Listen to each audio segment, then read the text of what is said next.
CVR ఓం ప్రేక్షకులకు నమస్కారం. ధర్మ సందేహాలు కార్యక్రమానికి స్వాగతం. సంస్కృతి సాంప్రదాయాలకు పుట్టినిల్లు మన పుణ్య భారతి. ప్రతి మాసం ఒక ప్రత్యేకత కలిగి ఉంటుంది. సనాతన ధర్మ పరంపరలో ఎన్నో పండుగలు, నోములు, వ్రతాలు మన ఔన్నత్యాన్ని చాటి చెబుతాయి. ధర్మ శాస్త్రాలలో చెప్పిన నిగూఢమైన రహస్యాలు సామాన్యులకు అంతుపట్టవు. వాటిలో శాస్త్రీయత, పరమార్థం అంతర్లీనంగా దాగి ఉంటుంది.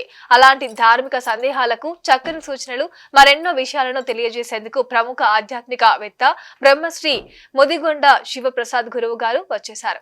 వారిని స్వాగతిస్తూ కార్యక్రమాన్ని ప్రారంభం చేద్దాం. నమస్కారం గురుగారు. నమస్కారం అమ్మా. గురుగారు, ముందుగా కార్యక్రమాన్ని ఒక మంచి శ్లోకంతో ప్రారంభిద్దాం. ఓం కళాభ్యాం చూడాలంకృత శశికళాభ్యాం నిజ తపఫలాభ్యాం భక్తేషు ప్రకటిత ఫలాభ్యాం భవతు శివాభ్యాం అస్తోక త్రిభువన శివాభ్యాం హరిది పునర్భవాభ్యాం ఆనంద స్ఫురత్ అనుభవాభ్యాం నతిరియం. ఓం సివిఆర్ ఛానల్ వీక్షిస్తూ ఉన్నటువంటి సహృదయన ప్రేక్షకులందరికీ కూడా ముందుగా హృదయపూర్వకమైనటువంటి శుభాకాంక్షలు, చిన్నవాళ్ళందరికీ కూడా ఆశీస్సులు. కార్తీక మాసం అయిపోయింది, మార్గశిర మాసంలో మనం ప్రవేశించాం. మీకు ఎన్నెన్నో ధర్మ సందేహాలు ఉంటాయి. ఆ సందేహాలను తీర్చుకోవడం కోసం కొన్ని కార్యక్రమాలను ఇక్కడ ఏర్పాటు చేయడం జరిగింది. ఇవాళ మీకు ఏమైనా కనుక మనస్సులో సందేహాలు ఉంటే వాటిని ప్రశ్నించండి. మాకు తోచినట్లు సమాధానం చెప్పడానికి మేము కూడా ప్రయత్నిస్తాం. అడగండి అమ్మా. ధన్యవాదాలు గురుగారు. చాలా చక్కటి శ్లోకం పాడి వినిపించినందుకు ధన్యవాదాలు. ముందుగా అసలు మార్గశిర మాసాన్ని శ్రీకృష్ణుడు మాసాన మార్గశిరోహం అని గీతలో ఎందుకు మహిమాన్వితం చేశాడు? ఆ శ్లోకానికి గల తాత్విక అర్థం ఏంటి గురుగారు? మాసానాం మార్గశీర్షోహం, ఈ వాక్యం విభూతి యోగంలో ఉందమ్మా. భగవద్గీతలో మొత్తం 18 అధ్యాయాలు ఉన్నాయి. ఈ 18 అధ్యాయాల్లోనూ ఒక్కొక్క అధ్యాయానికి ఒక్కొక్క ప్రత్యేకత ఉంది. ఒక అధ్యాయం పేరు విభూతి యోగము. ఈ అధ్యాయానికి సారాంశం ఏమిటంటే, ఈ భగవంతుని యొక్క విభూతులు, విభూతి అంటే భస్మం అని అర్థం చెప్పుకోకూడదు, ఆయన యొక్క శక్తి, ఆయన యొక్క సంపద. మనకు ఎక్కడెక్కడైతే దివ్యశక్తి కనపడుతూ ఉంటుందో అక్కడల్లా భగవతత్వం ఉన్నది అని మనం అర్థం చేసుకోవాలి. మాసానాం మార్గశీర్షోహం ఋతూనాం కుసుమాకరః అంటే ఋతువులలో నేను వసంత ఋతువును అని చెప్పాడు. చైత్ర వైశాఖ మాసములు వసంత ఋతువు, మాసములలో నేను మార్గశిర మాసాన్ని అని చెప్పాడు. ఎందుకు అలా చెప్పవలసి వచ్చింది స్వామి? దీన్ని బాగా వివరించాలంటే కొంచెం లోతుగా వెళ్ళాలమ్మా. ఈ మార్గశీర్ష మాసము ఒకప్పుడు ప్రథమ మాసం అయ్యుండేది అని మన వాళ్ళు ఊహిస్తూ ఉన్నారు. అంటే దీనికి ఇంకొక అర్థం, ఇంకో రూపంలో చెప్పుకోవాలంటే క్యాలెండర్ ఎప్పుడు ఒకే రూపంలో ఉండదు. ఇప్పుడు చైత్రమాసంలో మనకు ప్రారంభం అవుతుంది అనుకోండి, చైత్రం వైశాఖం, జ్యేష్టం ఆషాఢం, శ్రావణం భాద్రపదం, ఆశ్వీజం కార్తీకం, మార్గశిరం పుష్యం. చైత్రమాసం వసంత ఋతువు, మార్గశిరం పుష్యం, ఈ 2 నెలలు గనక కలిసినట్లయితే దీన్ని హేమంత ఋతువు అంటారు. ఎప్పుడో బహుశా భగవద్గీత 5000 ఏళ్ల నాటిది కదా. భగవద్గీత పుట్టిప్పటికి 5000 ఏళ్ళు అయింది. అంటే కృత్తికా యుగంలో భగవద్గీత పుట్టి ఉంటుంది అని ఊహిస్తున్నారు మన వాళ్ళు. కృత్తికా యుగంలో భగవద్గీత పుట్టినప్పుడు మార్గశిర మాసానికి ప్రాధాన్యం ఎక్కువగా ఉండేది, చైత్ర మాసానికి కాదు. అంటే క్యాలెండర్ అనేది రివాల్వ్ అవుతూ ఉంటుంది.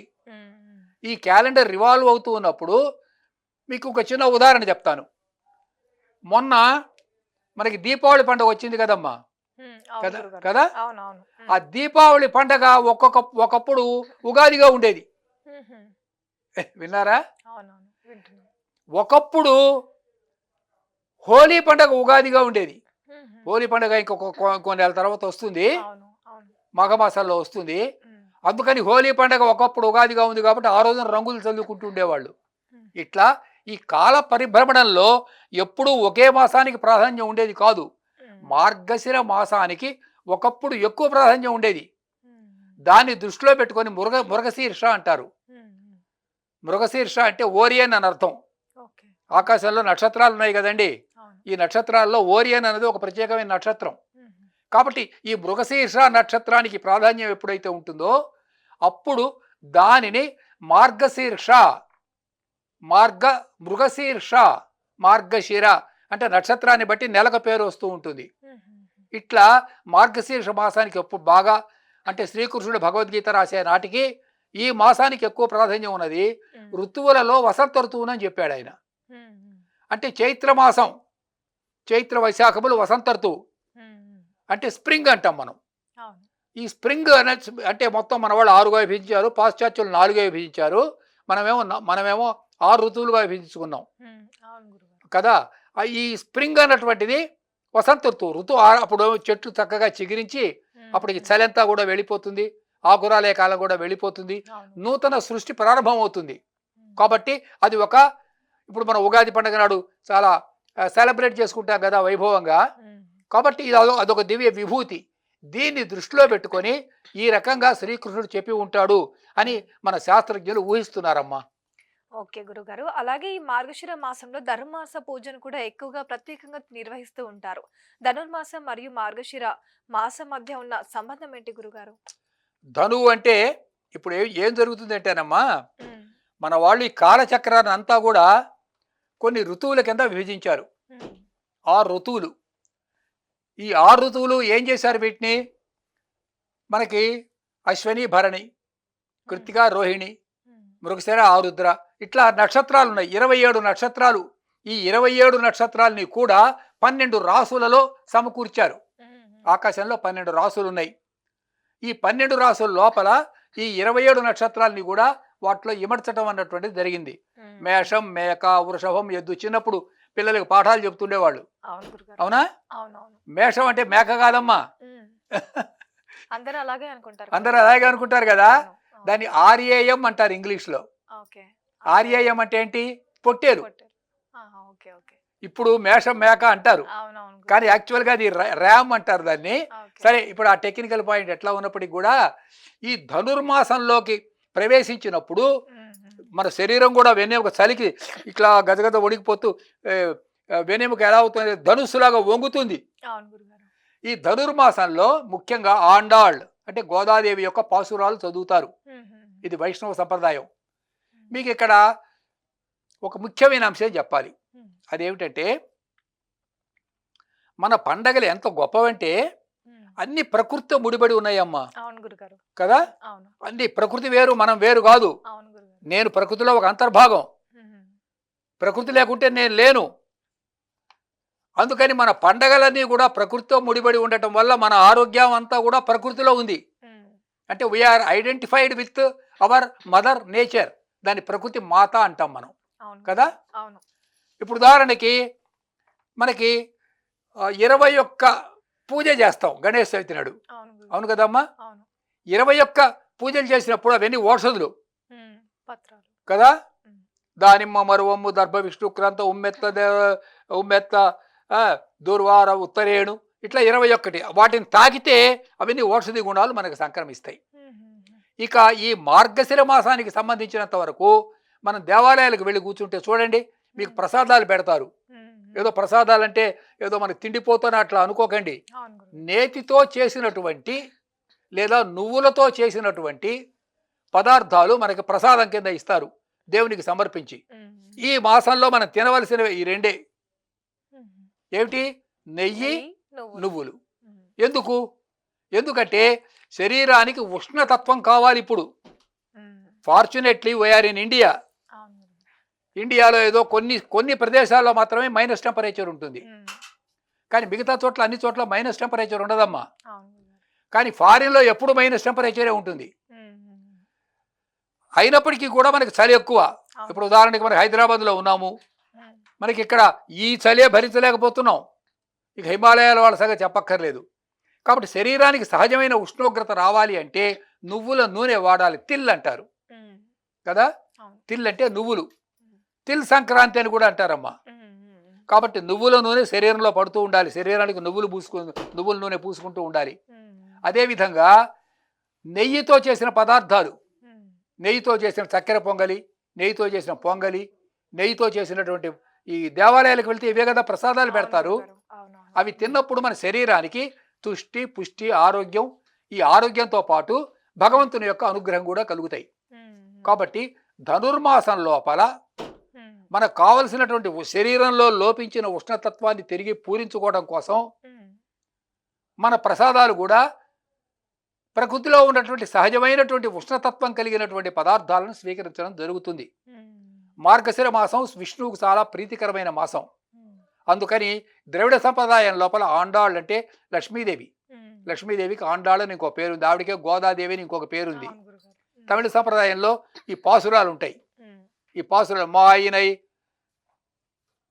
ఇవి ఒక్కొక్క పాసురం ఒక్కొక్క రోజు చదువుతారు.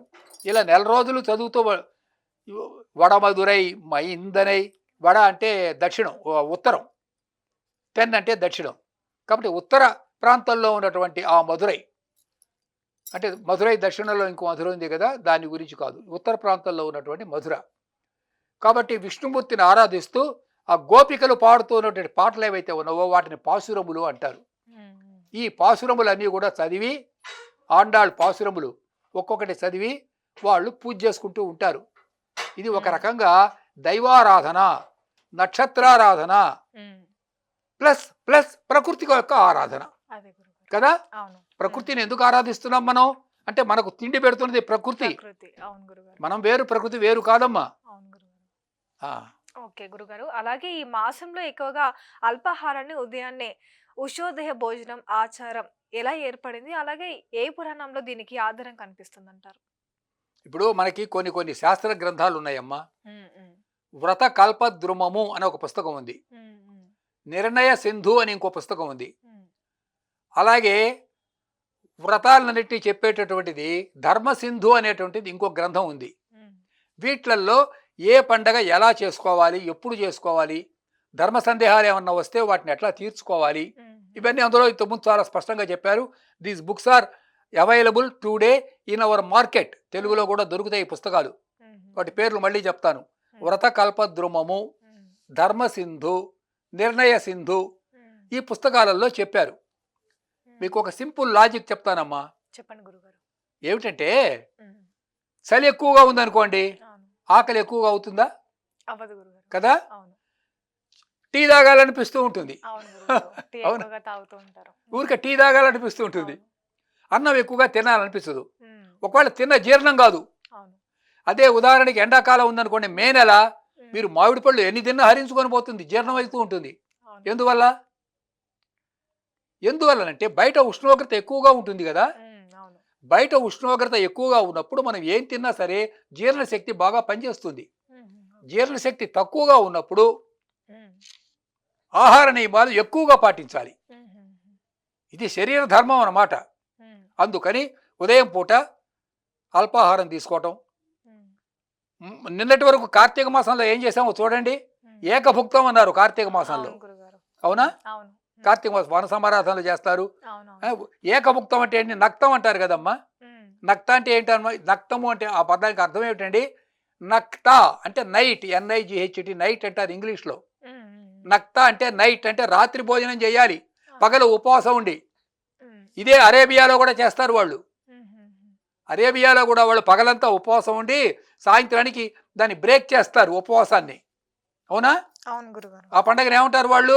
రంజాన్. కరెక్ట్, సరిగ్గా చెప్పారు. కాబట్టి పేర్లు వేరైనప్పటికి కూడా వాటి అర్థం ఏమిటంటే శరీరానికి ఆరోగ్యకరంగా ఉండటం కోసం ప్రతిరోజు ఏం చేస్తారు పిల్లలు? పొద్దునే తింటారు, మధ్యాహ్నం తింటారు, మరి సాయంత్రం భోజనం చేస్తారు. అలా తినొద్దురా నాయన, ఈ ఋతువులో జాగ్రత్తగా ఉండాలి ఆరోగ్యానికి, అలా జాగ్రత్తగా ఉండకపోతే అనారోగ్యం వస్తుంది అన్న దృష్టితో ఏం చేశారంటే ఆహార నియమాలు పాటించాలి అని చెప్పారమ్మా. ఓకే గురుగారు, అలాగే ఈ గోపికలు శ్రీకృష్ణునిపై భక్తిని వ్యక్తపరిచే కాత్యాయని వ్రతం కూడా ఈ మాసంలోనే ఎందుకు చేసినట్లు భాగవతంలో పేర్కొన్నారు గురుగారు? మీరు మంచి ప్రశ్న అడిగారమ్మా. కాత్యాయని వ్రతం అనేది శైవ సంప్రదాయం అమ్మా. శైవ సంప్రదాయంలో కాత్యాయని వ్రతం ఇదే ఋతువులో చేస్తారు. గోపికలు వైష్ణవ సంప్రదాయం అమ్మా. రుచీనాం వైచిత్ర్యాత్ అన్నారు. అంటే ఏమిటి ఆ మాటకు అర్థం? ఇప్పుడు మీ ఇంట్లో ఇవాళ మీరు ఏం కూర వండుకున్నారమ్మా? పప్పు గురుగారు. ఏమండి? పప్పు. పప్పు. ఏం పప్పు? చుక్కకూర పప్పు. చుక్కకూర పప్పు. మా ఇంట్లో మేము చుక్కకూర పప్పు వండుకోలే. ఎందుకని? మీకు అది ఇష్టం, అవును నాకు ఇది ఇష్టం, అవును నాకు ఇష్టమైందే మీరు అందరూ వండుకోవాలని నేను శాసించకూడదు. అవును గురుగారు. మనకి స్పిరిచువల్ డెమోక్రసీ అంటారమ్మా. స్పిరిచువల్ డెమోక్రసీ అంటే ఏంటి? దైవ భక్తి ప్రజాస్వామ్యం. ఓకే ఆధ్యాత్మిక ప్రజాస్వామ్యం భారతదేశంలో ఉంది. ఎవరికి ఏది ఇష్టమైతే వాళ్ళు చేసుకోవచ్చు. శైవులు కాత్యాయని వ్రతం చేసుకుంటారు. ఏమ్మా, శైవులు కాత్యాయని అంటే అమ్మవారు కదా, గౌరీదేవి కదా. వైష్ణవులు ఆండాళ్ళు వ్రతం చేసుకుంటారు. You are having so much freedom in India. Such freedom is not there in anywhere on the globe except in India కదా. కాబట్టి కాత్యాయని వ్రతం అంటే అమ్మవారికి కూడా ఈ మాసం చాలా ప్రేమకరమైంది. పార్వతీదేవికి అనగా గౌరీదేవికి చాలా ఇష్టమైన మాసం కాబట్టి కాత్యాయని వ్రతం చేస్తారమ్మా. అదే విధంగా మనం ఇప్పుడు ఈ మాసంలో ఎక్కువగా ఆలయాలలో ప్రత్యేకంగా నైవేద్యం అందించే చక్కెర పొంగలి ఇలాంటివన్నీ కూడా పొంగలి కూడా ఎక్కువగా మనం చూస్తూ ఉంటాం. దీని ప్రామాణికత ఏంటంటారు గురుగారు? దీనికి సమాధానం మీకు ఇందాక నేను చెప్పేశానమ్మా. మనం తినే ప్రసాదాలన్నీ కూడా ఆ ఋతువులోని ఆరోగ్య సూత్రాలకు సంబంధించినవి. ఈ మాసంలో మీరు దేవాలయాలు కనుక పోయినట్లయితే మీకు నెయ్యితో చేసినటువంటి, నెయ్యి అంటే అది పిచ్చి పిచ్చి నెయ్యి కాదు, శుభ్రమైనటువంటి శుద్ధమైనటువంటి ఆవు నెయ్యితో చేసిన ప్రసాదం. మారుతి గారు ఒక విషయం చెప్తాను వినండి.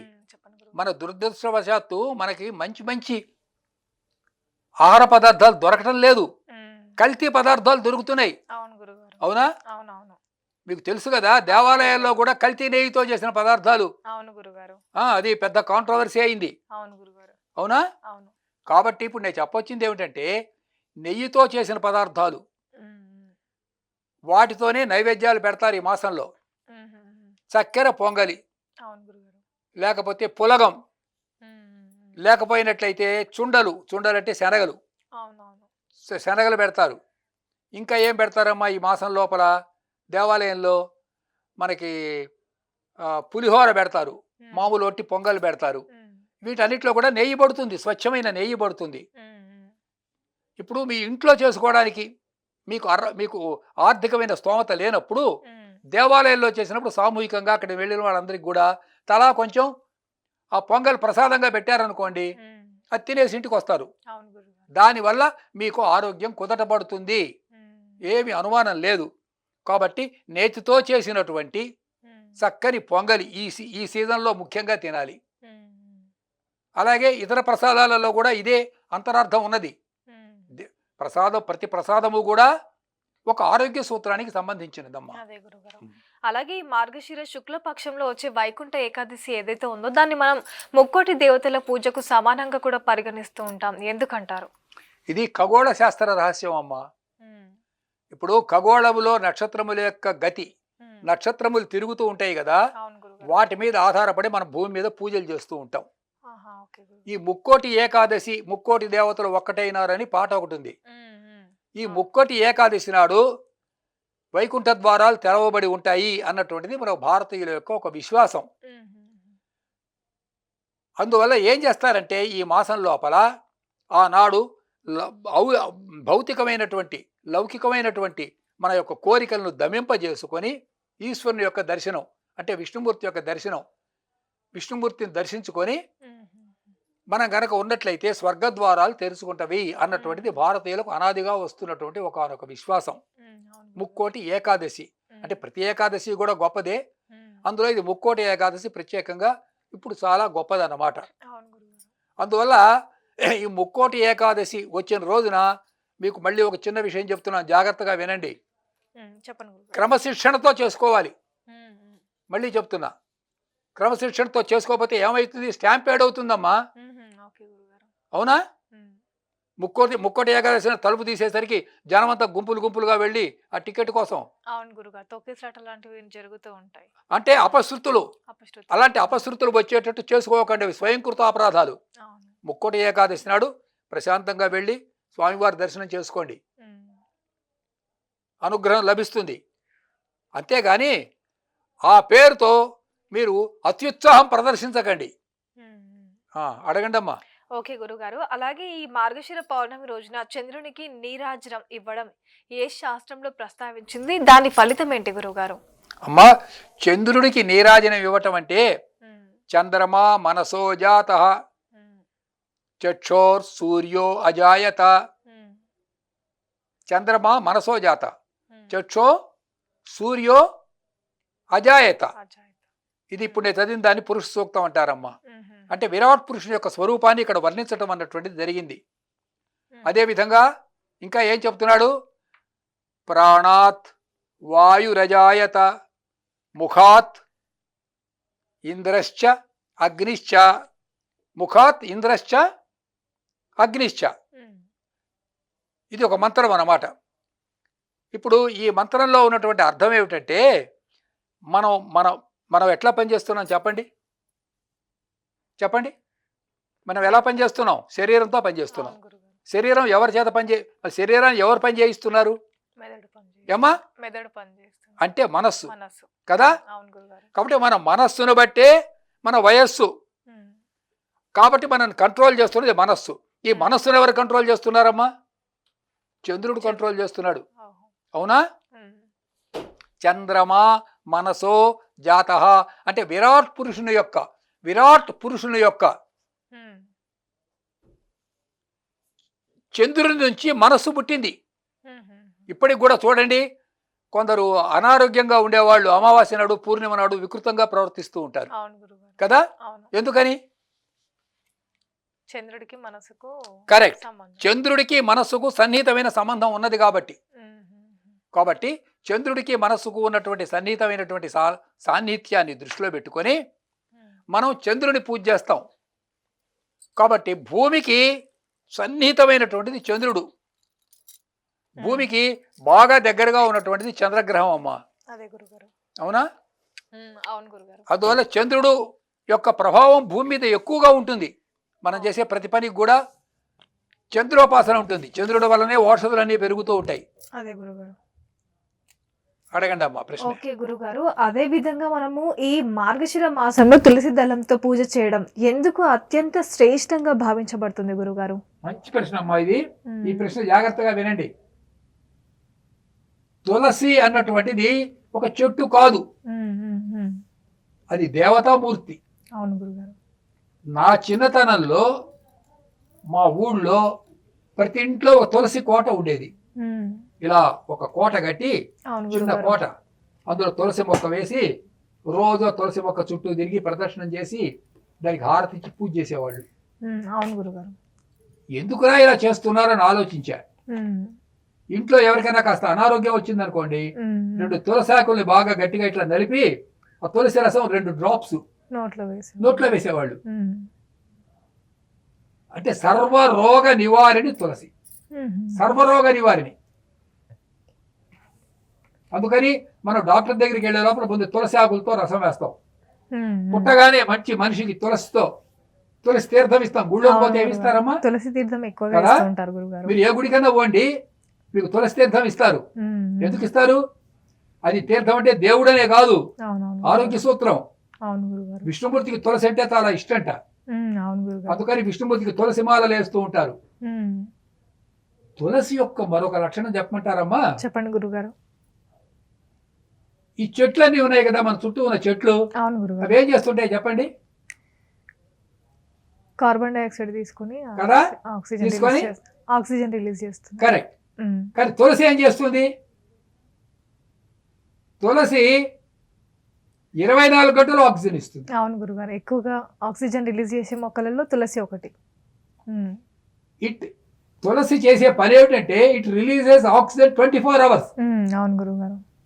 24/7 అన్నట్టు తులసి ఎప్పుడు ఆక్సిజన్ రిలీజ్ చేస్తుంటుందమ్మా. అవును గురుగారు. అంటే సృష్టిలో ఉన్నటువంటి అన్ని చెట్లల్లోనూ, అంటే అన్ని చెట్లు కూడా గొప్పవే, మీరు ఏ చెట్లు తక్కువ చెప్పటం లేదు.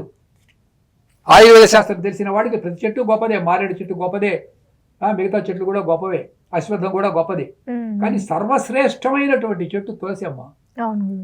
అందుకని తులసి పూజ చేసి ఆ తులసి దళాలు కళ్ళ కత్తుకొని నెత్తిన పెట్టుకొని తులసి తీర్థం తీసుకుంటారు. విష్ణువుకు చాలా ఇష్టమైన మాసం కాబట్టి ఇది తులసి పూజ చేయటం అంటే భౌతికమైన పూజ మాత్రమే కాదు. ఆరాధన అంటే ఏంటమ్మా? ఊరికేదో పూజ, దాని మీద అక్షతలు తల్లి కుంకుమ పెట్టడం కాదు. ఆ దేవతా స్వరూపాన్ని ఉపాసించి తులసి రసం మన శరీరంలో పడాలమ్మా. ఓకే గురుగారు. తులసి రసం శరీరానికి కూడా పోయాలి. విన్నారా? అవును గురు. తులసి రసాన్ని పిండి దాని శరీరం అంతా పట్టించాలి. తులసి రసాన్ని ముక్కుకు పట్టించాలి.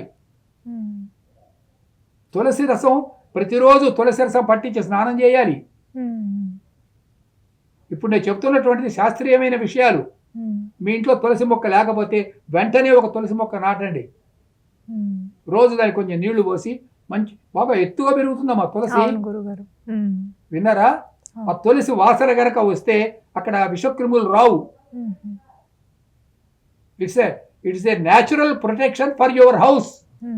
కాబట్టి తులసికి ఇంత ప్రాధాన్యం ఉంది. కాబట్టి మార్గశిర మాసంలో కంపల్సరీగా తులసి మాత, ఈ తులసికి సంబంధించి చాలా పౌరాణికమైనటువంటి కథలు కూడా ఉన్నాయి. ఏదో తులసికి జలంధర కథ అని ఏదో చెబుతూ ఉంటారు. ఆ కథల విషయం ఎట్లా ఉన్నప్పటికీ కూడా నేను లౌకికంగా మాత్రమే చెప్తూ ఉన్నా.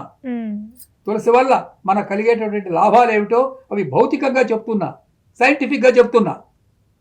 కాబట్టి తులసి ఆకులతో పూజ చేయాలి. పూజ చేసిన తర్వాత ఆకులను పారేయం కదా, దాన్ని ప్రసాదంగా స్వీకరించాలి. ఓకే గురుగారు. అలాగే ఈ మార్గశిర మాసంలో ఎక్కువగా గోపూజ, గోప్రదక్షిణ చేయడం శ్రీకృష్ణుని అనుగ్రహానికి ప్రత్యేకంగా సూచించబడినదిగా. కారణం ఏంటంటారు అసలుకి? ఇది కూడా చాలా మంచి ప్రశ్న అమ్మా. శ్రీకృష్ణుడికి ఏం పేరుందమ్మా? గోపాలుడు.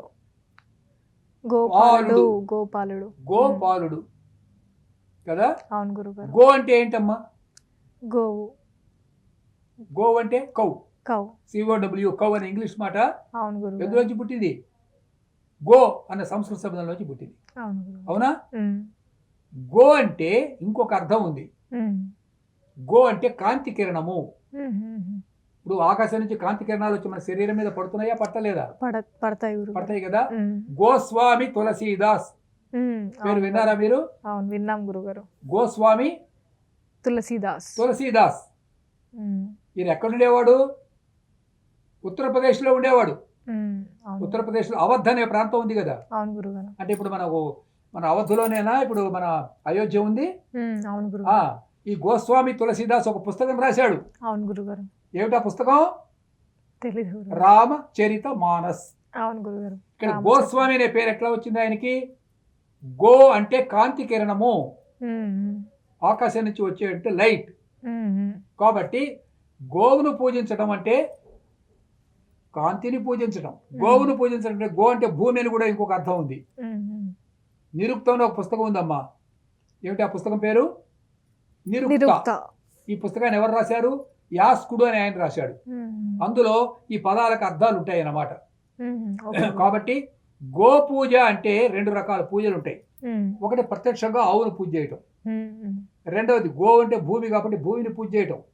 పూజ చేయటం అంటే భూమిని అపవిత్రం చేయకూడదు. అవును గురుగారు. భూమిని అపవిత్రం చేయకూడదు. గో పూజ అంటే ప్రకృతిని, అంటే సూర్యకిరణాలని చంద్రకిరణాలని పూజ చేయటం. గో పూజ అంటే మీకు ఇంకొక అర్థం చెప్తాను. గో పూజ అంటే ఆవులను హింసించకూడదు కదా. అవును గురుగారు. గో పూజ అంటే ఏంటి? ఆవులను హింసించకూడదు. ఎందుకంటే మనది అగ్రికల్చరల్ ప్రధానంగా అగ్రో బేస్డ్ కంట్రీ.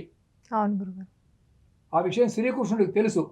అందుకైన గోవర్ధన పర్వతం ఎత్తాడు. గో వర్ధనం అంటే గోవులను కాపాడటం అని అర్థం అమ్మా. It's symbolic expression. ఓకే. అందుకని ఆయన ఏం చేశాడు? గోవుల్ని కాపాడాడు. అవును గురుగారు. గో పూజ అంటే ఇప్పుడు మనం ఏం చేస్తున్నాం? ఒక ఆవును తీసుకొచ్చి దాని ముఖాన్ని కొంచెం కుంకుమ పెట్టి దానికి కొంచెం గడ్డి పెట్టి దండం పెడుతున్నాం. It's all right. It's only an external expression. కానీ గో పూజ అంటే గో సంతతిని రక్షించాలమ్మా. అవును గురుగారు. అది చాలా మంది మర్చిపోతున్నారు. ఆ విషయం మర్చిపోతున్నారు. గో పూజ చేయటం అంటే గోవుని తీసుకొచ్చి దాని మొహాన పసుపు పూసి ఒక బొట్టు పెట్టి దాని నోట్లో కొంచెం గడ్డి పెట్టి దండం పెట్టి అరటిపండు పెట్టడం కాదు. కాదు అంటే అది వద్దని కాదు, అది చెయ్యండి. గో సంతతిని రక్షించడం నిజమైన గో పూజ అవుతుంది. మా ఊళ్ళో సాధ్యపడదండి, మేము అపార్ట్మెంట్లలో బతుకుతున్నాం అంటే గోశాలలు ఉంటాయి అక్కడక్కడ. ఆ గోశాలకు వెళ్ళి దండం పెట్టి అక్కడ గోవులకు మీరు ఉపకారం ఏదైనా మంచి పని చేయండి అమ్మా. ఈ రకంగా గో పూజ కనుక చేస్తే మీకు గోవు ఎంత అమ్మ చూడండి, మీకు ఆవు పాలు, ఆవు పెరుగు, ఆవు నెయ్యి, ఆవు జున్ను, ఆవు మేగడ. శ్రీకృష్ణుడు ఎప్పుడు జున్ను తాగుతుండేవాడు. జున్ను, అవును గురువు. నెయ్యి, పాలు, పెరుగు, వెన్న. అవి వెన్న తింటే అది తింటే మీరు కూడా శ్రీకృష్ణులాగా అవుతారు. ఉమ్, అంటే అంత మంచి మేధాశక్తి పెరుగుతుంది మీకు. ఉమ్, విన్నారా? ఉమ్, గోవు యొక్క ప్రతి పదార్థం, గవాం అంగేషు తిష్టంతి భువనాని చతుర్దశ అనే ఒక మంత్రం ఉంది. అంటే గోవు లోపల ప్రపంచంలో ఉన్న అన్ని దేవీ దేవతలు కూడా ఉన్నాయి అని ఈ మంత్రానికి అర్థం. అందుకని గోపూజ అనేది చాలా శ్రేష్టమైందమ్మా. ఓకే గురుగారు, ఈ మార్గశిర మాస స్నానానికి గంగా స్నానం సమసమాన ఫలితం ఎందుకు ఇచ్చినట్లు శాస్త్రాలు చెబుతున్నాయి? ఏ స్నానం అమ్మా? గంగా స్నానం, మార్గశిర మాస స్నానాన్ని గంగా స్నానానికి సమసమాన ఫలితంగా ఎందుకు సూచించినట్లు శాస్త్రాలు చెబుతున్నాయి? గంగా స్నానం ఎప్పుడూ చేయాలమ్మా. ఉమ్, ఈ మాసంలోనే కాదు, ఉమ్, ఏ మాసంలో చేసినా గంగా స్నానం గొప్పది. గంగా అంటే అదొక నది కాదు, ఉమ్, అదొక దివ్య ప్రవాహం. ప్రపంచంలో ఏ నదికి లేని ఔషధి లక్షణాలు గంగా నదికి ఉన్నాయి. అయితే ఇప్పుడు మనం ఏం చేస్తున్నామంటే,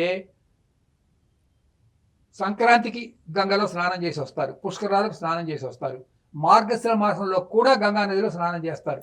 ఉమ్, ఉమ్, ఈ స్నానం యొక్క ఫలితం ఏమిటంటే, ఆ గంగా నది వల్ల పుణ్యము, పరలోకము సంగతి అటుంచి ఇహలోకం లోపల మనకు 2 ప్రయోజనాలు.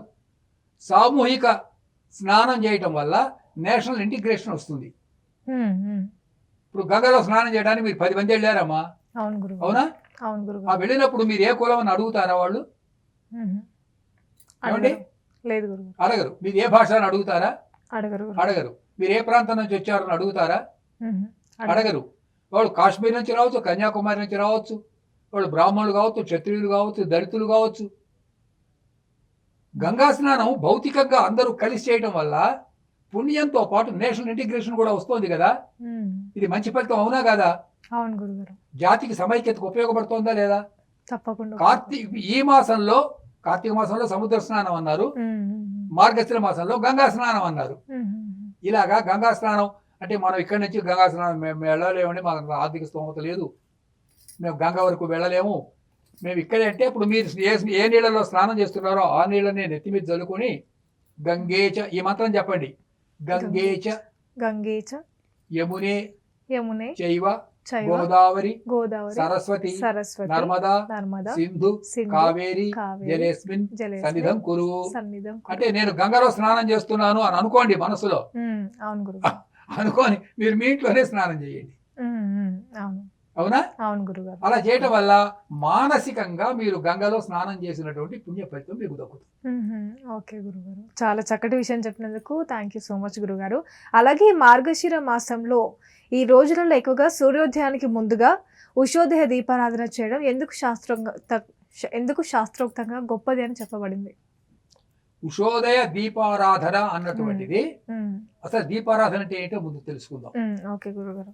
ఇది చాలా ముఖ్యమైనటువంటి పాయింట్ అమ్మా. చెప్పండి గురుగారు. దీప ఆరాధన. ఉమ్, అసలు దీపం అంటే ఏమిటి? ఒక ప్రమిదను తీసుకొని అందులో నూనె నూనె వేసి పోసి. ఒక వత్తిని వెలిగిస్తాం.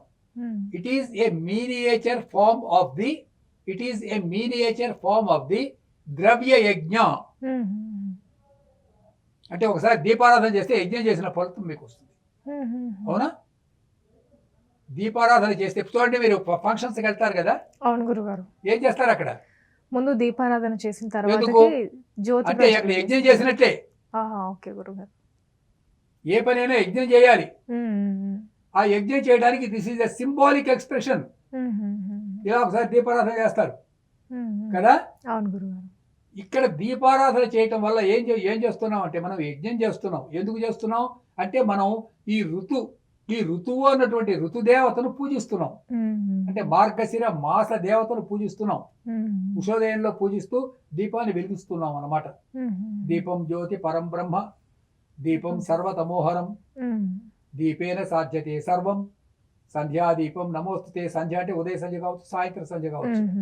దీపాగ్రే వసతే లక్ష్మి, దీపమధ్యేన పార్వతి, దీపాంతే వసతే వాణి, సంధ్యాదీపం నమోస్తుతే. అంటే దీపం అనేది జ్ఞానానికి స్వరూపం. మీకు చిన్న లాజిక్ చెప్తాను చూడండి. చెప్పండి గురుగారు. దీపాన్ని మీరు కుడి వైపు నుంచి వెలిగించండి. ఉమ్. ఏంటి? కుడి వైపు నుంచి వెలిగించాలి. ఎడం వైపు నుంచి వెలిగించండి, ఉమ్. లేదా కింద నుంచి వెలిగించండి. ఉమ్. మీరు ఎటువైపు నుంచి వెలిగించినా దీపజ్వాల ఎటు వెళ్తుంటుంది? పైకి. పైకే వెళ్తుంది. అవును గురుగారు. అవునా? అవును. ఎందుకని? అది దాని తెలియదు. సహజ లక్షణం కాబట్టి. ఉమ్. కాబట్టి దీపం మనల్ని ఉన్నత స్థితికి తీసుకొని వెళ్తుంది. ఉమ్. ఉమ్. తెల్లవారుజామున స్నానం చేసి శుద్ధమైనటువంటి మనస్సుతో దీపాన్ని వెలిగించి ఈ మాస దేవతను పూజ చేస్తున్నాం మనం. ఉమ్. ఆ మాసం పేరేమిటి? మార్గశిర మార్గళీ మాసం. మాసము, ఉమ్. మార్గశీర్ష మాసము. ఉమ్. మార్గశీర్ష అంటే మృగశీర్ష అని దీన్ని అంటారు ఉమ్. నక్షత్ర శాస్త్రంలో. ఉమ్. అంటే ఇక్కడ మీకు నక్షత్ర శాస్త్రం లోపల ఒక మృగము కనపడుతూ ఉంటుంది. ఉమ్. ఆ మృగాన్ని కొంతమంది లేడి అన్నారు, కొంతమంది సింహం అన్నారు, రకరకాలుగా ఉన్నాయి. నేను ఆ డీటెయిల్స్లోకి వెళ్ళలేదు ఇప్పుడు. ఉమ్. ఆ సింహం యొక్క ఈ మార్గశీర్ష మాసం యొక్క సింహం యొక్క స్వరూపాన్ని ఓరియన్ అని అంటారు ఇంగ్లీష్లో. ఉమ్. ఇంగ్లీష్లో దీన్ని ఓరియన్ అంటారు. అంటే ఒక వేటగాడు అన్నారు ఇంగ్లీష్ వాళ్ళు, దీన్ని వేటగాడు అన్నారు. సరే, పేరేదైనప్పటికీ కూడా ఈ మార్గశిర మాసం యొక్క నక్షత్ర స్వరూపాన్ని, రూపాన్ని మనం దీపం పెట్టి వెలిగించి దండం పెట్టుకోవటం అన్నది ఒక సత్సంప్రదాయం. ఓకే గురుగారు. అలాగే మనకి మార్గశిర మాసంలో బ్రాహ్మణులకు పాయసాన్ని ఎందుకు దానం చేయడం ద్వారా ఎందుకు శ్రేష్టమైన దానంగా పేర్కొనబడ్డారు? ఏమేం దానం చేస్తారమ్మా? పాయసం దానం, ఇంకా వంటకు సంబంధించిన వస్తువులు కూడా దానం చేస్తూ ఉంటారు కదా. కొంతమంది కొన్ని వ్రతాలు చేస్తారమ్మా. నందికేశ్వర వ్రతం అని చేస్తారు. అవునా? అవును గురుగారు. కేదారేశ్వర వ్రతం, నందికేశ్వర వ్రతం నా చిన్నప్పుడు చేస్తుండేవాళ్ళు ఇళ్లలో. ఈ వ్రతం చేసినప్పుడు ఇంత పదార్థం అంటే డిస్ట్రిబ్యూషన్ అన్నమాట. సాయంత్రం లోపల ఇవన్నీ అయిపోవాలి ఆ పదార్థాలను చెప్తుండేవాళ్ళు. It is a symbolic expression of distribution of wealth అమ్మా. ఈ రకంగా ఈ ప్రసాదాలను తయారు చేసి వాటిని డిస్ట్రిబ్యూషన్ చేయటం వల్ల వీళ్ళకి ఒక సామాజికమైన సమరసత కుదురుతుంది. వీళ్ళకి ఇతరులకు దానం చేశామన్న సంతృప్తి కలుగుతుంది. ఇప్పుడు నేను ఈ విషయం చాలాసార్లు చెప్పాను, మొదటిసారి కాదు, ఒకసారిగా చాలాసార్లు చెప్పా. మీ దగ్గర ఉన్న ప్రతి రూపాయి 99 పైసలు మీరు అనుభవించండి. 99 పైసలు, ఒక్క పైసా ధర్మ కార్యాలకు ఉపయోగించండి. ఒక్క పైసా దానం చేయండి. దానం అంటే అపాత్ర దానం చేయడం కాదు. దానం అంటే ధర్మ కార్యాలకు. ఒక గోశాలకు ఇవ్వండి, ఒక వేద పాఠశాలకు ఇవ్వండి, ధర్మ ప్రచారం చేసేటువంటి సత్పురుషులకు ఇవ్వండి, ఒక్క పైసా. కాబట్టి దానం చేయటం అనేది ఎప్పుడు చాలా మంచి గుణం అమ్మా. అవును గురుగారు. మీరు అనుకుంటారు దానం చేస్తే అంత వేస్ట్ అయిపోయిందని. వేస్ట్ కాదు. మీరు పైసా దానం చేస్తే మీకు 2 పైసలు వస్తాయి. తప్పకుండా నేను అనుభవంతో చెప్తున్నాను ఈ విషయం. మనం మంచి పని కోసం ఖర్చు పెట్టే ప్రతి పైసా మనకు 2 పైసలే తిరిగి వస్తాయి. ఒకవేళ రాలేదు అనుకుందాం లాజిక్ కోసం, అయినా మీకు వచ్చే నష్టం ఏంటమ్మా? మీరు మీ సొంత పని కోసం ఇప్పుడు సినిమాకి చూడటానికి వెళ్తే 5,000 రూపాయలు అవుతున్నాయి అమ్మా. అవును గురుగారు. కదండి? 5,000 రూపాయలు సినిమా ఏమిటమ్మా? మా చిన్నతనంలో నేను అనుభవంతో చెప్తున్నా. చెప్పండి గురుగారు. మా చిన్నతనంలో 1940 1940 నే పుట్టింది. 1940 అప్పుడు సినిమా చూడటానికి ఎంతో తెలిసినా 1 అణ. 1 అణ అంటే 6 NP. ఏంటి? 6 NP అమ్మా. 6 NP అంటే 6 పైసలు. 6 పైసలు అయితే దర్జాగా సినిమా చూసి వచ్చేవాళ్ళం. మరి ఇన్ని వేల రూపాయలు మీరు అనవసరమైన పనుల కోసం ఖర్చు పెడుతున్నారు. మరి దానం కోసం, కొంచెం మంచి పనుల కోసం ఖర్చు పెడితే ఏమిటి ఇబ్బంది ఏమిటి మీకు? కాబట్టి దానం అనేది ఒక మంచి గుణం, గుర్తుపెట్టుకోండి. అయితే ఎవరు పడితే వాడికి ఇవ్వకూడదు, పనికి మాలిన వాళ్ళకి దానం చేయకూడదు. దాన్ని అపాత్ర దానం అంటారమ్మా. ఓకే గురుగారు. అదేవిధంగా మనము ఎక్కువగా విష్ణు సహస్రనామ పారాయణం చేస్తే మంచిదని తెలుసు. కాకపోతే ఈ మార్గశిర మాసంలోనే ఎందుకు అత్యంత పుణ్యప్రదంగా భావించబడుతుంది గురుగారు? ఈ ప్రశ్నకు నేను ఇంతకుముందు మీకు సమాధానం చెప్పాను. విష్ణువుకు ప్రియకరమైన మాసం కాబట్టి తులసి పూజ చేస్తున్నాం. ఆండాళ్ళు అనగా గోదాదేవికి చాలా ప్రేమకరమైంది కాబట్టి పాసురాలు చదువుతున్నాం. విష్ణు సహస్రనామం అంటే విష్ణువును స్తుతించే. విశ్వం విష్ణు వషట్కార భూత భవ్య భవత్ ప్రభువు అని ప్రారంభమవుతుంది సహస్రనామాలు. ఈ విష్ణువుకు ఇష్టమైనటువంటి సహస్రనామాలు నాకు మీకు ఒక చిన్న ఎగ్జాంపుల్ చెప్తానమ్మా, వినండి. చెప్పండి గురుగారు. ఇది నిజంగా జరిగింది, అబద్ధం కాదు ఇది. చెప్పండి. ఒక ఆయనకి జబ్బు చేసిందమ్మా, ఇక్కడే హైదరాబాద్లోనే, మాకు బాగా తెలిసిన ఆయనకి జబ్బు చేస్తే ఆయన ఏం చేశాడండి, దీపం వెలిగించి పడుకొని కూర్చునే ఓపిక లేక ఈ విష్ణు సహస్రనామాలు చదవడం మొదలుపెట్టాడు. అలా 3 గంటలు అయ్యేప్పటికీ ఆయనకి చదివే ఓపిక పోయింది. పక్కనే మీలాంటి వాళ్ళు కూర్చోబెట్టి చదివించి వింటూ ఉన్నాడు. వింటూ అలా సొమ్మసిల్లిపోయాడు. కాసేపు అయిపోయి ప్రాణశక్తి వచ్చింది, లేచి కూర్చున్నాడు. ఈ సహస్రనామాలు, లలితా సహస్రనామాలు కూడా అంతే, శివ సహస్రనామాలు అంతే. లలితా సహస్రనామాలు మేము అందరికి వచ్చు కదా, ఏమ్మా చూస్తున్నారు కదా ప్రేక్షకులు, లలితా సహస్రనామాలు వచ్చా మీకు?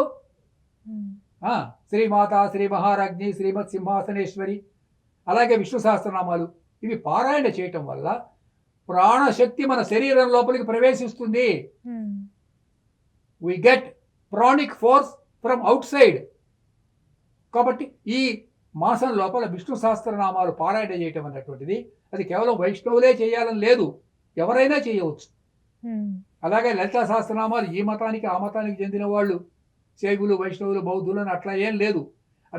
అవన్నీ డివైన్ హిమ్స్ అంటారు. డివైన్ హిమ్స్ అంటే ఏమిటనమాట, దైవీ సంబంధమైనటువంటి మహామంత్రాలు, వాటిని ఎవరైనా చేయొచ్చు. కాబట్టి అయితే ఈ మాసంలో చేయటం వల్ల ఇంకొంచెం ఎక్కువ ఫలితం ఉంటుంది, గమనించారా? కాబట్టి విష్ణు సహస్రనామ పారాయణ చేయటం అనేది విష్ణువుకు చాలా ప్రియకరమైందమ్మా. అదేవిధంగా ఈ మార్గశిర మాసంలో జరిగే అర్ధరాత్రి త్రికాలారాధన లక్ష్మీనారాయణ స్వరూపం అని ఎందుకు శాస్త్రాలు సూచిస్తున్నాయి? త్రికాల ఆరాధన అంటే 3 సార్లు పూజ చేయటం అని అర్థం. 3 సార్లు అంటే ఉదయం ఒక సంధ్య, సంధ్య అంటే జంక్షన్ అని అర్థం అమ్మ. సంధ్య అంటే ఏంటి? జంక్షన్. రెండవది మధ్యాహ్న సంధ్య, మూడవది సాయం సంధ్య. అవునా? అంటే సాయంత్రం రాత్రి అక్కడ ఒక జంక్షన్ అన్నమాట, సంధి. మధ్యాహ్నం అంటే ఉదయానికి సాయంత్రానికి మధ్య ఒక జంక్షన్, రాత్రికి పగలకు ఉదయం పూట ఒక జంక్షన్. వీటిని త్రికాల ఆరాధన అంటారు. ఈ త్రికాల పూజ, కొంతమంది షట్కాల పూజ చేస్తారమ్మా. షట్కాలు అంటే 6 times చేస్తారు. సరే, అది అవకాశం లేని వాళ్ళు 3 times చేస్తారు. అది కూడా లేని వాళ్ళు ఒక్కసారి చేస్తారు. అది కూడా లేని వాళ్ళు ఏం చేస్తారు, ఎదుటి వాళ్ళు ఎవరు చేస్తే వాళ్ళకి దండం పెట్టి సంతోషాన్ని వ్యక్తం చేస్తారు. కాబట్టి 3 సంధ్యలలోనూ పూజ చేయటం అన్నటువంటిది ఒక శాస్త్రం మనకు నిర్ణయించినటువంటి ఒక కర్తవ్యం, త్రికాల పూజ కదా. కాబట్టి 3 సంధ్యలలోనూ అంటే 3 జంక్షన్స్, 3 సంధికాలాలలోనూ ప్రకృతిని ఆరాధించడం అనేది దీని వెనకాల ఉన్నటువంటి ఒక తాత్పర్యం. ఈస్ ఏ సింబాలిక్ ఎక్స్ప్రెషన్ అన్నమాట. ఇది ఒక సాంకేతికమైనటువంటి ఒక ఆరాధనా పద్ధతి. ఓకే గురుగారు, అదేవిధంగా ఈ మాసాన్ని అన్నదాన మాసంగా కూడా కొన్ని ఆగమాలు పేర్కొంటున్నాయి, ఎందుకంటారు? ఏమని పేర్కొంటున్నాయి? అన్నదాన మాసం, ఈ మార్గశిర మాసాన్ని అన్నదాన మాసంగా కూడా చెబుతారు. అమ్మా, అన్నదానం చేయకూడని మాసం పేరు చెప్పండి చూద్దాం. అలా ఏం లేదు గురుగారు, అన్ని మాసాలలో చేస్తూ ఉంటారు. అన్ని మాసాలు కూడా అన్నదాన మాసాలేనమ్మా నా దృష్టిలో. అవును గురుగారు, అన్ని దానముల కన్నా అన్నదానము మిన్న అన్నారు. అవును గురుగారు. ఎందుకని చెప్పండి? ఏ దానమైనా ఇంకా కావాలని అనిపిస్తుంది, ఒక అన్నదానం మాత్రమే కడుపు నిండిన తర్వాతకి చాలు అని చెప్తారు. మీ కడుపు నిండాక ఇంకో గుప్పెడు అన్నం తీసుకొస్తే వద్దు వద్దు వద్దు అంటారు. అవును గురు, బలవంతంగా పెట్టినా మీరు తినలేరు, వదిలేసి వెళ్ళిపోతారు. అది గురుగారు. అవునా? అవును. ఇంకొక రహస్యం ఏమిటంటే, మీకు 1 కోటి రూపాయలు ఇచ్చారనుకోండి, ఇంకో 1 కోటి వస్తే బాగుండి అనిపిస్తుంది. అవును అవును గురుగారు. అన్నం ఒక గుప్పెడు తిన్నాక రెండో గుప్పెడు తినలేదు. అన్నదానంతో మానవుడు సంతృప్తి చెందుతాడు. అన్నం వల్ల ఈ శరీరం పెరుగుతున్నది. అవునా? ఈ శరీరం దేని వల్ల పెరుగుతుందమ్మా? భౌతికమైన శరీరం అన్నం వల్ల, నీళ్ల వల్ల. Water and food. ఫుడ్ అంటే రైస్ అని అర్థం కాదు, ఏదైనా కావచ్చు, గోధుమ కావచ్చు, లేకపోతే నాన్ వెజిటేరియన్స్ వాళ్ళ ఫుడ్ కావచ్చు, ఏదైనా అన్నమే. అవును గురుగారు. ఈ శరీరం నిలవాలి అంటేనే మీకు ఆహారం కావాలి కదమ్మా. అవును గురుగారు. ఆహారం లేకపోతే శరీరం నిలవదు, శరీరం నశించిపోతుంది. అవును గురుగారు. కాబట్టి శరీరం ఉంటేనే కదా అసలు మీకు అవును గురుగారు. జీవితం. కాబట్టి ఆకలి కొన్న వాడికి, బాగా కడుపు నిండిన వాడికి కాదు, అవును గురుగారు. ఒక స్టార్ హోటల్కి తీసుకెళ్ళి ఒక స్టార్ హోటల్కి, రిచ్ హోటల్కి, ఒక రిచ్ మ్యాన్ తీసుకెళ్ళి అన్నం పెడితే అది అన్నదానం కాదు. మళ్ళీ గుర్తుపెట్టుకోండి. అవును గురుగారు. ఒక స్టార్ హోటల్కి ఒక రిచ్ మ్యాన్ తీసుకొని వెళ్ళి అతనికి అన్నం పెడితే అది అన్నదానం కిందికి రాదు. అదే గురుగారు. అన్నదానం అంటే ఏమిటి? ఆకలి కొన్నవాడికి కుప్పెడు మెతుకులు పెడితే దాన్ని అన్నదానం అంటారు. నీడి అంటే ఎవరికి అవసరమో వాడికి అన్నం పెట్టాలి. అవును గురుగారు. దానం కూడా అంతే కదమ్మా. అవును గురుగారు. ఇప్పుడు మీకేదో అత్యవసరంగా డబ్బు కావాల్సి వచ్చింది, అప్పుడు మీకు ఇస్తే అది ఉపయోగం. ఒక పనికి మాలిన వాడికి దానం చేస్తే మీరు డబ్బు ఏం చేస్తాడు వాడు? అవును గురుగారు. అప్పుడు ఆ పాపం వస్తుంది మీకు. అవును. ఎందుకని? వాడు ఆ డబ్బుని దుర్వినియోగం చేస్తున్నాడు. అవును గురుగారు. మీరు ఇచ్చినటువంటి డబ్బుని వాడు దుర్వినియోగం చేస్తున్నాడు. కాబట్టి దుర్వినియోగం చేసేటటువంటి వాని యొక్క డబ్బు వల్ల వచ్చిన పాపము ఎవరైతే అతనికి ఆ డబ్బు ఇచ్చారో వాళ్ళకు కూడా సంక్రమిస్తుంది. కాబట్టి ఆకలిగా ఉన్న వారికి అన్నం పెట్టాలి అన్నటువంటిది దీనిలో ఉన్నటువంటి రహస్యం అమ్మా. ఓకే గురుగారు, చాలా చక్కటి సందేహాలన్నిటికీ కూడాను నివృత్తి చేసినందుకు ధన్యవాదాలు గురుగారు. చాలా చక్కటి పరిష్కారాలు చెప్పారు. ధన్యవాదాలు. నమస్కారం అమ్మా. మీరు చక్కగా కార్తీక మాసం, తర్వాత మార్గశిర మాసం, ఇప్పుడేమో హేమంత ఋతువు వచ్చేసింది. అవును గురు. ఇప్పుడు హేమంత ఋతువు వచ్చింది. చైత్రం, వైశాఖం, జ్యేష్టం, ఆషాఢం, శ్రావణం, భాద్రపదం, ఆశ్వీజం, కార్తీకం అయిపోయినాయి. మార్గశిరం, పుష్యం ఈ 2 ఋతువులు కలిస్తే హేమంత ఋతువు. చాలా మంచి ఋతువు అమ్మా ఇది. ఇంకా 4 రోజులు అయిన తర్వాత హరిదాసులు వీళ్ళంతా బయలుదేరతారు. హేమంతం గొబ్బెమ్మలు పెడతారు. అది అంటే ఈ రెండు నెలలు కలిపి ఒక దంట అన్నమాట. ఒక దంట, ఒక డియో, ఒక అవిభక్త కమలం లాంటివి ఈ 2 మాసాలు కూడా కలిపితే. కాబట్టి ఈ మాసాన్ని చక్కగా మీరు ఆనందంగా ఉపాసించండి, ఆరాధించండి. భగవంతుని యొక్క అనుగ్రహానికి పాత్రలు కండి. ఈ ఓం సివిఆర్ ఛానల్ చూస్తున్నటువంటి ఈ ప్రేక్షకులందరికీ కూడా మరొక్కసారి వ్యక్తిగతంగా మా పక్షాన, ఛానల్ పక్షాన, పరమేశ్వరుని పక్షాన మీకు శుభాశీస్సులు కలగాలి అని ఆశిస్తూ సెలవు తీసుకుంటూ ఉన్నాను. నమస్కారం గురుగారు. చూసారు కదండి, ఇది వాటి ధర్మ సందేహాలు కార్యక్రమం. మళ్ళీ మరిన్ని అంశాలతో మీ ముందుకు వస్తాం. అంతవరకు చూస్తూనే ఉండండి సివిఆర్ ఓం ఛానల్. నమస్కారం.